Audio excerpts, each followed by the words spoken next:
They absolutely loved everything she did. The hands flying up into the air. Everybody wanted to be called on and show how smart they were, but not just that, it was Kim. I mean, she's energized, she's got exciting things, her choice in activities, totally engaging. I'm sure they were upset when it was over. Keep on doing it. Oh, that was it. It was a real goofy feeling to be vacuum packed. It's something I don't think I would have ever had happen to me, but I got vacuum packed. And what would happen if I burned a typical bill on fire like this and it was flammable? What would happen to the bill? Would it still stay perfectly fine like this?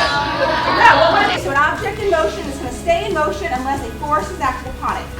There was fog and then it made a ring, and that was really cool.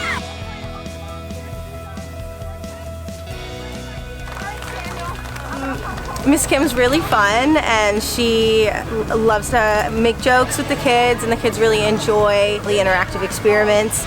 This is our second year having Miss Kim come and be part of our Arts Week and kind of turn it into a STEAM week with the science aspect. We've got a lot of surface area on the balloon, so it's not having the one pressure point on the balloon, say of one. We have another round of applause for Miss Kim.